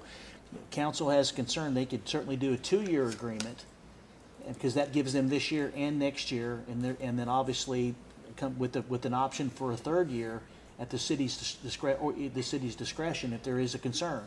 Because I certainly see, but I would say that having this event out there, I think, could be a complement to continue to bring people to our community, and there could be opportunities with the amphitheater and next year. And so that's something just to consider. If it's a 3-year commitment, they could certainly do something short, but gives them one in downtown and then one back out at the amphitheater. Yeah. And well, and I mean, I put on my own event, but it's Scott Fest is one of my favorites, and I do miss it out at the events park because it does definitely have a different feel. I mean, with the trees, and the vibe is completely different. The question I did have is, where like on your financial overview on ticket sales, it said $160,000. But if you divide that by, say, just an average daily ticket of $25, that's only 6,416 tickets sold. Yeah, because we do we really break that out is through the 3 days. So some of those tickets are put up, but we also have significant discounts and comps that are included in that number. Okay. So yeah, and I wasn't thinking about like VIP or whiskey tasting or like the 3-day passes or anything. I thought, well, if you just go by $25. Yeah, like so that brings it down significantly because we have multiple partners, and then obviously we have other folks that come through, whether that be through the casino out at River Spirit. Yeah. I'm sure you have a lot of donated tickets through sponsorship. We have a lot of, yes, yeah. Exactly, yeah. Yeah. I guess too, and I don't know that, Rocky, you could tell me this or not, but like, I think for the Taste of Summer, we don't give financially, but we give in kind. And I think Camp Bandage is the same way. Yes. We don't give financial, but we give in kind. Yes. Rooster Days, Both. Both? I think. we Yes, give ma'am. financially and in kind. And then Shamrock doesn't, what does Shamrock get? I don't get anything. I can't. A little in kind, like a little discount maybe, or something for Well, I bringing mean, so many honestly, people. you know, before the mayor took the executive director's position, Yeah, I I would get a can't. letter, and that was, you know, some of the waiver. I have a certain amount of money I can waive up to a certain amount, and there were a waiver of fees and associated with that, because I believe it's obviously, look at the numbers. It draws people into our community. The people I talk to, business downtown. So does Brent Brassfield. It's bustling there from the time they open till the time they close. It's not just the vendors, it's the businesses. So there are a number of those, like Cool Grills, Chalk It Up. Those, I mean, I do waivers, and the city has a financial commitment because of the drawing and the placemaking that it creates. I'm But not once I questioning- became- I'm not yeah. questioning No, yours. I Yeah. want to wanted get it try all to- out, because yeah. I think it's good to bring it out, is that if you want to maintain a small town feel, there's got to be partnerships. Without those partnerships, it makes it very difficult to be able to, because they all run on a very tight budget. And so I'm proud to say that we support all of those events with some type of partnering, which keeps them coming back. I mean, we provide the Fiesta de Mayo. That's something the city started, and we use a company to help us to draw in the Hispanic folks, businesses, and because obviously our population is emerging, but we try to bring in people from other parts of the area, which that's basically what it does. So. Yeah, and once I became the executive director for Soldiers Wish, there wasn't, so for the last 2 years, we weren't able to. that would be a huge conflict of interest, and I don't look good in orange, so. Only he looks good in orange. It's Travis Small. Yes, and Travis, yeah. And We look Travis. good in that tart, in Well, the the city tartan color, as well. Travis, There you not go. behind bars. I paid for my tart, so I have one. Well, you know- I do have one. I have a Broken Arrow one. You know, my feelings on it, and certainly listen to everything that has been presented, but I really enjoyed going. I went to it at the event center when we did it out at the events park, and it lost some, certainly space when we moved it down to here. I was just glad that he was willing to move, so, because I wanted to keep it out at the events park. So do we. I I would think it's like gonna be to so at least see whatever we agree with. That I thought that what the city manager's comments were is that that we'd go with it this year, certainly monitor it this year, but that give that opportunity for it to move back out where it has the bigger space, where they can have their games. So I don't think we can really see what the outcomes are finally unless it's back out at the events park. Yeah, I think that it's a fair assessment. It's a student assessment. What I would hope is that we see progress. So we see a better attendance this year than we saw last year, and I don't think it will raise to the same levels as 2022. But we have some plans I've shared with some of you, various different things involving maybe some specialty events, but also, one of the things that actually was really successful for us in 2022 was we brought out Graham McTavish, who's an actor from Outlander. So we're in conversations with him to come back. We're also in conversations with another guy to potentially come out. We have some other headliners that are pretty. You would know who they are if I told you who they are, but they're more American based. But our intent is to continue to drive that and potentially using the amphitheater as a springboard to do that.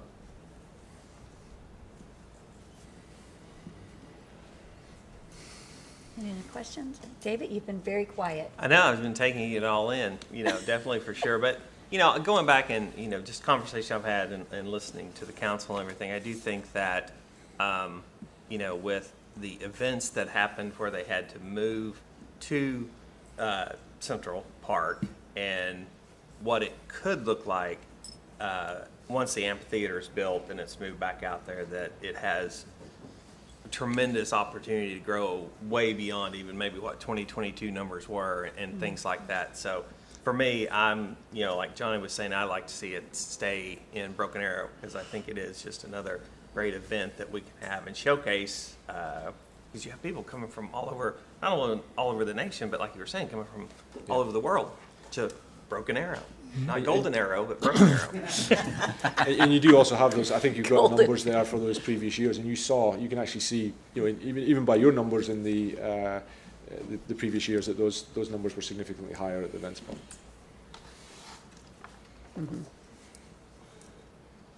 Would you be in agreement with the 2-year contract and looking at the third year when it comes to that time? Yeah, I think so. Certainly from our perspective, again, I shared this with the tourism board. We did not financially. We didn't make any money last year. We lost money, and so, candidly, we would love to, if it means that we go out there and we see that profit back next year, great. But we entirely rely on those donations, whether that be through ticket sales or whether that be through local sponsors. And then the alcohol sales that we have on the event. Those are the three primary things outside of something like yourselves. Yeah, your liquor sales are high. Me too. All right. Any further discussion or motion? Comments, anybody? I've commented a lot. I think some valid points were raised. I'm not saying that. I just like to see them have that opportunity that second year. So if they're in agreement with that, I'd like to see us to make a motion that we agree to a 2-year contract, and then and then negotiate at that point, see, go from there, because it was down last year. I was kind of disappointed, but they didn't have the room that they needed also. So I would make the motion that we approve that. I'll second. For clarification, the funding mechanism that's in this RFA will stay the same as well? So the It's first year would be around- funded through the general fund? It's and if 50,000 total. That for a total of 3 years? Or 2 years. 2 years. No, it'd be for 2 years, So- but right now it's So they're funded. gonna get more for 2 years than they did for 3 years, if we approve the amount. Well, it's per year. It's per year, 25,000 per Oh, year. okay, I thought you said it was. Well, it's 50,000 this year. It's 20, It's 25. 25. It says, 25 money and then in kind. Then in-kind That's services, yes. Yeah. So total, what's the total each year? Mix it up It'd to be 20. 50,000 each year. 50,000 Yep. each year. But to be clear, the first year would be funded through the general fund, and if the occupancy at the hotels justify it, they would reimburse the general fund for year one. And if year one has the occupancy in the hotels, VBA funds would be used for year two. Yeah, the tourism board was pretty excited about the opportunity to work with them if the numbers, if it generated what the policy Right. said. And they made that very, very clear. well, I just don't think we're going to see everything until they move back to So I there. think for the record, we need to actually state what the amended motion is, not just motion to approve it. I think the only change is 2 years instead of 3. Okay, I should make the motion, it'd be 2 years instead of 3. Okay, perfect.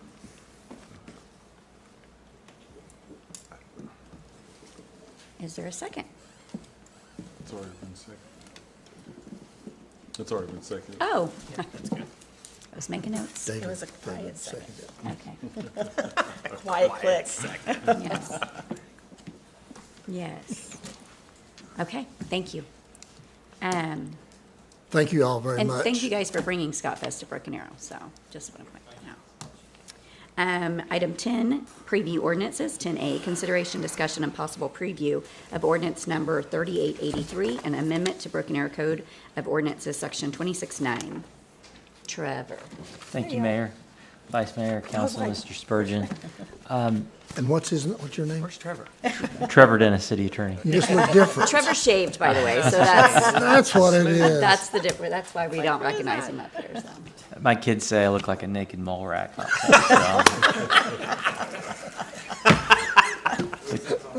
It's on the record. Yep. So back to business. Okay, back to business, Trevor. That was for you, Jerry.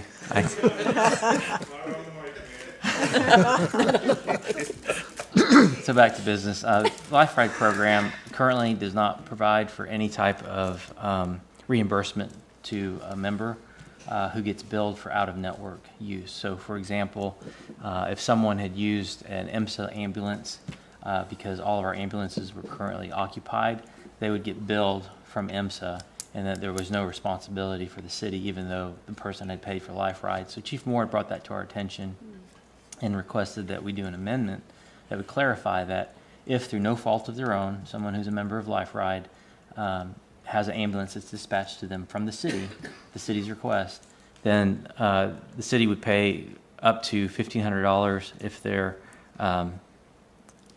if they're an insurance holder, or 40% of the bill if they're a non-insurance holder. And then in extenuating circumstances, you'd authorize the city manager to exceed that amount. So essentially what happened is, my understanding is we had a situation where all ambulances were deployed, and there was a call for service, and dispatch had sent out a non-City of Broken Arrow ambulance, and then the Life Ride member was then billed. And so this would address that situation. So I'm happy to answer any questions. Chief Stewart's here as well to answer any questions about the operations side. If we vote to approve this, is there a mechanism in place where we can refund the person that's out of pocket for paying EMSA when we didn't have ambulances available? Yes, Tom Cook is here, and he can talk to that specific situation. I think we had a situation where we were able to refund the payments that person had made through Life Ride. This will clarify and codifies the ability to pay that up front.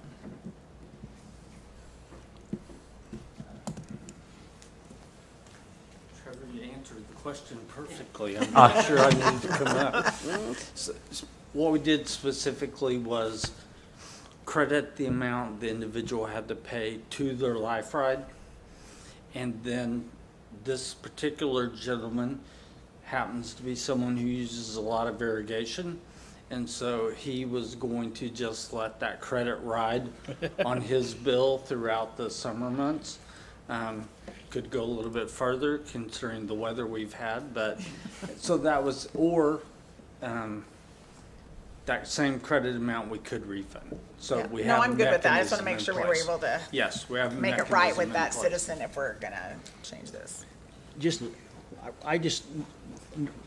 Council just need to, we have to have some justification of how we go about and what the limits are, because this happens periodically, and so this would really clarify it.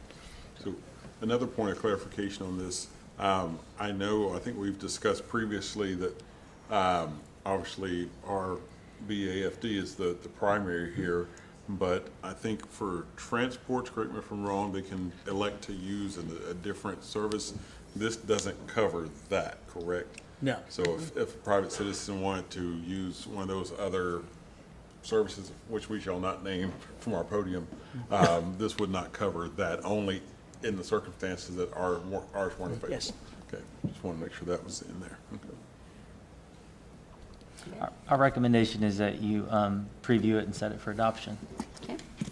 I'll make a motion to preview it and set it for adoption. Second? You have a motion and a second. Roll call.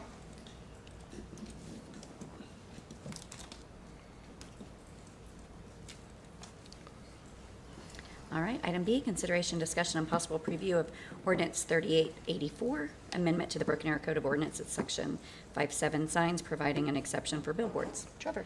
Thank you, Mayor. This item before you makes an amendment to section 5.7. Specifically, it provides an exception for the prohibition against new billboards, and it allows privately owned billboard signs on city-owned property as long as they're subject to a valid lease agreement that's been approved by City Council. These billboards that would be exempted have to comply with all applicable provisions of section 5.7, including but not limited to requirements for illumination, maintenance, and aesthetic standards. In addition, notwithstanding any limitations elsewhere in section 5.7, off-premise billboard signs permitted under this subsection may be allowed to exceed the maximum height and size otherwise applicable to signs as expressly provided in the terms of the lease. And so that would be controlled by the private lease that we would have with the billboard company.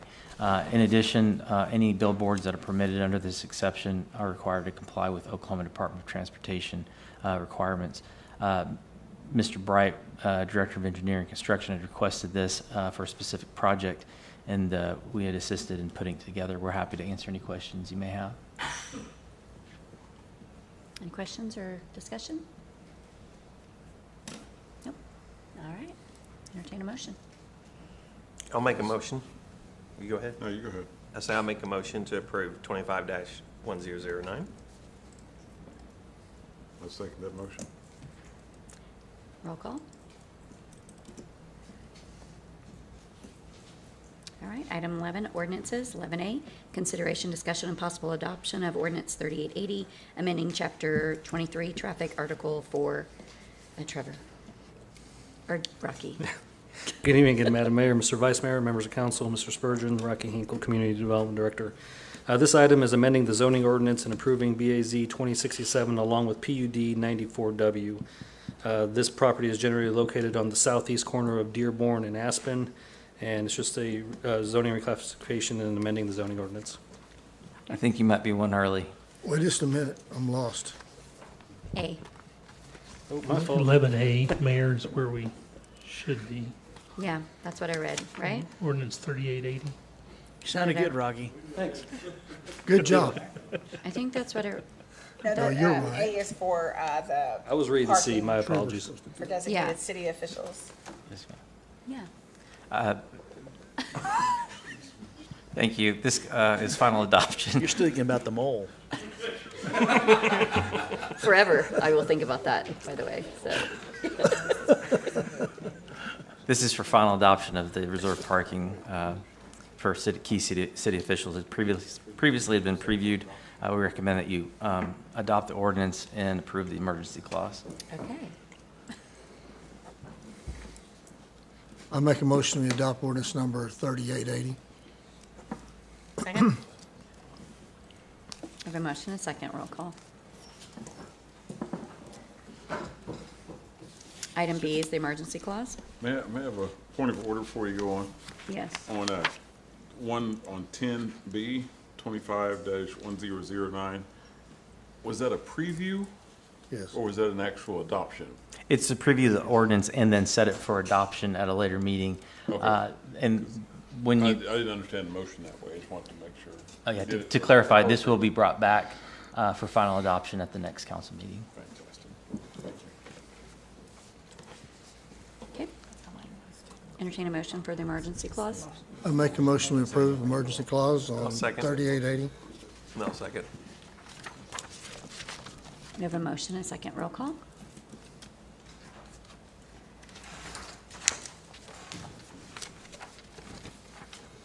Hey, Rocky. Item 11C, consideration, discussion, and possible adoption of ordinance 3881. Rocky? What I said before. That was really good, too. Rewind it. So, this is amending the zoning ordinance and approving BAZ 2067 along with PUD 94W. This property is located on the southeast corner of Dearborn and Aspirin. Just asking to amend the zoning ordinance at this time and approve the subsequent emergency clause. Okay. Any questions or discussion? So moved. Okay. We have a motion. Is there a second? Second.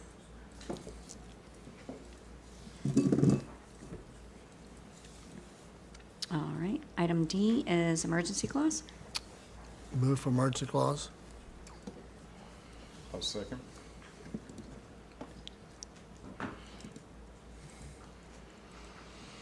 Roll call. Item E is consideration, discussion, and possible adoption of ordinance 3882. Rocky? Lastly, this is amending the zoning ordinance and approving BAZ 2050 along with PUD 306. This property is generally located 1/4 mile east of Garnett and 1/4 mile south of Tucson.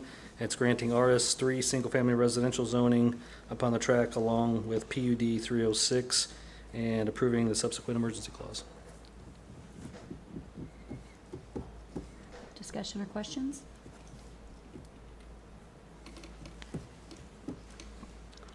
I make a motion that we approve ordinance number 3882. I'll second. A motion and a second. Roll call. Item F is the emergency clause. A motion for the emergency. Thank you. Thank you. Thank you, Rocky. Do you have a second? I'll second.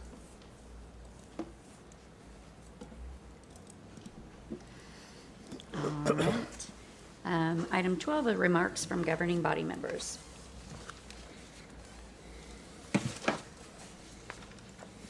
I would just like to read a little bit from the Constitution.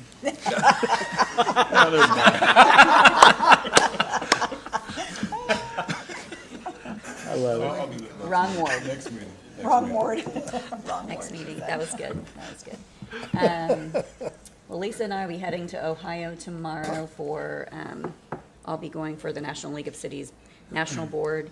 Lisa will be going for First Tier City Council and both on Wimage Board, so we'll be there this week.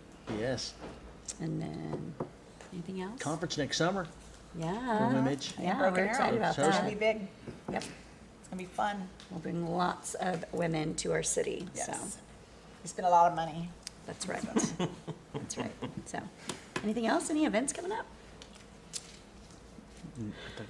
We're vented out. I know, we're like evented out, for sure. All right, well, City Manager? Briefly, thank you for this time for your special meeting today and the many questions and the guidance. Secondly, I want to thank staff as a part of that, all the information put together. Also, I want to thank council for the detailed discussion about the special events. They had a similar discussion at the tourism meeting. I think it's important that we have that, and this document is very readable unless you're on the beach, okay? And you're looking at your smartphone. And so When he staff's wasn't gonna supposed to be continue- working? Yes, and I did that on Friday. Okay. So I'm gonna have staff start keeping this update on a event basis and keep it rotating, so council will always have this available, because it's really, a lot of time went into this, and I thank the Councilor Ford for actually bringing this up, and then the tourism board discussing this, and so, because there's been so many words, that's all I have. And we may look at adding the Rose Festival and Yes. Talk It Up and that kind of stuff to it too. Thank you, Mayor, I made a note about that, but yes, I thought this is a great document, so Yeah. thank you to the TED team and Lori Hill and finance for putting it together. Yeah, I was gonna say the same thing, because I do know that it took a lot of work. Yeah. And, you know, I don't want anyone thinking that we just rubber stamp things, that we do ask questions and in-depth questions. And it's a good, I mean, it's a good event. It's not that I don't like the Yeah. event, it's just the numbers were. And they're good questions for them to think about, you know what I mean, also, for the third year. I still don't like haggis, but it's okay. All right, well then, we do not have an executive session, so I entertain a motion to adjourn. Motion to adjourn. Second? Roll call. Sorry. Call the Broken Arrow City, or Broken Arrow Municipal Authority meeting to order. Roll call. Pickle. Here. Green. Here. Ford. Here? Parks. Here. Wimpy. Here. Are there any items to be removed from the consent agenda? Motion to approve the consent agenda? Second. Roll call.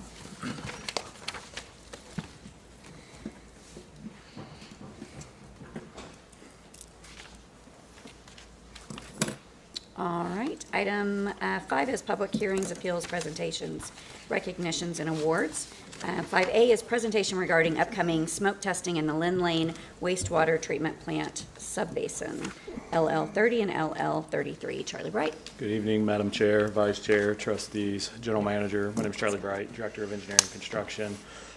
Just really quick tonight, wanted to just basically give the governing body an opportunity to understand what's coming up with smoke testing, and then really the public, and I know follow up with Aaron McCulloch's team to really get some publicity out there. We did this a couple of years ago. We did smoke testing in a basin. It turned into an improvement project, and it actually had great success. We've talked about the lift stations and kind of all that, and how, you know, it's hard to maintain the lift stations, keep them. And what happens over time as the sanitary system gets old and aging, you have more and more ways that rainwater and other water gets into your system. And when we did that last project, we significantly reduced the amount of flow that was going through those basins and into the lift stations. And it's by little things. It was patching manholes. It was putting covers on cleanouts. It was a lot of little things, and the flow got significantly reduced during rain events. So that's where we're at now, is in a new basin, a basin that's got a lot of flow and an aging system. We want to go and do some smoke testing in that basin. Where it's located, it's really mostly around County Line, up between Kenosha and Albany, really the high school area, right around the high school, and then east on the other side of County Line. Basically, we'll hire the same, I think the same company we had to do it last time, blow smoke in the system, see where it comes out, make notes, and track it so we can do future improvements. This is just showing the sub-basin of the area that we'll be in. So previously it was the County Line one. This one in particular, trying to get my bearings, but it's closer as you get to Kenosha there, in between 9th Street and County Line, around the Broken Arrow Expressway. Again, this kind of shows like a diagram of what we just talked about. You see in the aging system, your lines start cracking, you get faulty connections at your manholes, you have problems with the clean outs, roof drains get connected to your sanitary sewer. Not supposed to, but it happens. And what happens is we'll do the smoke testing and we'll see smoke coming out of your roof drain, and that gives us a big indication that there's a problem. So we start blowing smoke into the system, we end up seeing where that smoke comes out, and then that allows us to do improvements on the project. We have a couple just pictures and videos showing you what it'll look like, and then we'll put these out for the public so they understand what's going to happen, because obviously the fire department will be well aware of it and everything. We'll get a lot of calls when it happens. Hey, my yard's smoking. My yard's on no fire. Yeah. So just a couple pictures what it looks like. This is us where we're actually going to be pumping the smoke in. We'll pump it in through a manhole, pressure it, and see where it comes out. So is that showing cracks? Yeah, so this is specifically, these are failures in the line itself, and indicates there's probably soil going into the system itself. And, you know, basically this is showing us when it rains, that water seeps into the ground and it's going into the system the other way. And now we're able to blow smoke out and see that. And then it tells us we need to do some sort of repair on that line. Okay. You know. So here's a question. Does this actually come up inside of any of the homes? Rarely, but it does happen. I mean, if it does happen, that means you got a problem with the P-trap or the clean out outside. It shouldn't, because you should have water blocking it from getting there. But it's kind of good to know because it's indication. Like, if our smoke's getting there, that also means odors and gases are getting into your house. One of the places is that where your air conditioner condensate goes into a floor drain. Then over the certain time of the year that the water doesn't go into it. When it does, it evaporates out. Yep. So if they smoke test with that, you know what I mean, it's going to show that. And as he just mentioned, it means sewer gas is getting up in your house. Yep. So yeah, honestly, you're not going to like seeing the smoke, but if you are seeing it, you're probably happy you got and either if it's on our side, we address it, or if it's on their side, they need to address it, because you don't want the sewer gases going in your house. So just examples of what we saw last time. I mean, this is circumstances where it was coming out of the tops of their houses, you know, because there was obviously some issues going on. We don't have an exact date yet. We'll coordinate it with social media. We generally anticipate it being at the end of July, but you know, if it's raining or super soggy, we need it to be dry for what we just saw in the yard. If the ground's saturated, soils are sticking together, the smoke's not going to come through. So we need it to kind of dry out a little bit and the soil dry so the smoke can make through if there's a problem. We expect the testing to last 3 to 4 weeks. So, how much pressure do you put on it? I do not know the answer, but I can find out for you. It's just a low pressure. Yeah, it's not super significant. You know, I don't want to make, this is an important test. As a plumber, I've seen it used a lot. I was teaching this in the women's prison, and I was telling them different ways that test sewer line, and I went all over this smoke test on there. And one of the inmates lifted her hand and said, "Mr. Parks?" And I said, "Yes." Said, "You know, I've smoked a lot of everything, but I've never tried this before." I said, "Well, you won't be trying to smoke this." But anyway, oh no, won't be a good just time. It's late in the evening. I just thought I'd throw that out. Appreciate that. Wow. I just keep giggling every time they say we're blowing smoke. It's like we're just blowing we're smoke. just blowing smoke. Here we have a quick video just showing what it's going to be like and some detail. So that's not good when smoke comes out of both of those houses. I Or is believe because all three of them have smoke. Oh, coming geez. out. If it comes out the roof, it'll come out the roof. yeah. That's good. It's just when it comes out of the ground, it's not good. Yeah, and it's the problem if it's coming out of our storm sewer system like that. Like, our storm shouldn't be tied to our sanitary. It does happen. In the old days, that was very common. Right. And so there's some old lines that are connected. But that's not good because we're treating that water if that happens. That means every time it rains, all the water that goes to that system, we're treating at our plant, which is expensive to treat. So is this put on all the houses? Yeah, in the area that I think there's some noise that goes with this, but it's fine. In the area that we'll be working in, we'll have door hangers. We'll tell everybody. It'll be on social media. We'll do everything we can to make people know, but we'll still get the calls to the fire department and everything else. So. Well, I love that we do this. I mean, Yes. Yep. so. So I think it's just showing the vehicles that they'll be out there in the neighborhoods. They'll see. Again, this is what we don't want to see ideally, Right. but that's what we catch, and that's what stops the problems that persist. This is the clean out on the side of the house, which this is an easy one. It's a very common one. The clean out is supposed to go to the sanitary. Them not having a cap on that clean out means it's capturing rain every time, and if you do that by 100 houses, it's a lot of water getting into our system. So that's more of an enforcement issue. When you contact them, be like, "Hey, you need to put a clean out in your house, or cover on your clean out." So just curious, like this, what we're doing right here, the cost of that's in utility rates, right? Yes. Absolutely. Okay, just pointing. Good Yeah, point. so- Good point, Mayor. Yeah. So in this particular, like, talk about the rates and the capital, like right now our rate study reflects paying for the design and the smoke testing itself, and a future capital budget will reflect the actual improvements that come out of this design. Okay, which is a preventative for, Yes. Yep. It's maintaining our system. yeah. So I believe it might be running over again, so. Yeah. Happy to All answer any right. questions you guys have. Any questions? Thank you. Thank you, sir. There is no general authority business. Any remarks by governing body members? I do have a remark.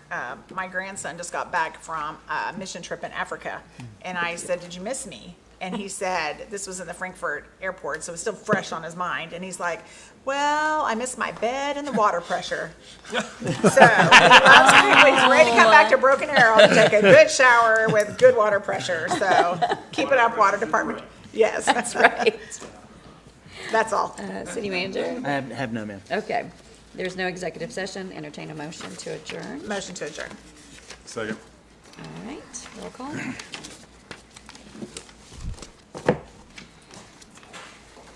All right, call the Broken Arrow Economic Development Authority to order. Roll call.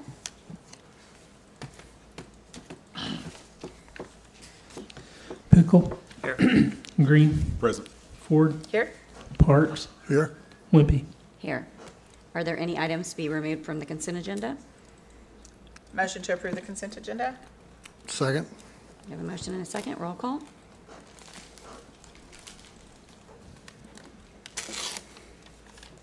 We have no public hearings, appeals, presentations, recognitions, or awards.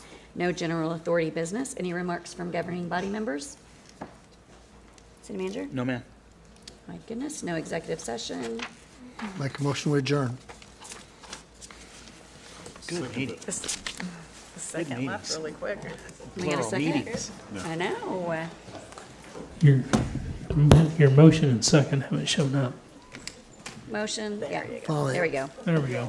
Roll call. Ohio. And neither one of us have packed yet. Have a good trip. When you time you leave? Counselor Ford. Like 8:30 in the morning. Not bad. Right. Counselor Ford, we're still waiting on your vote.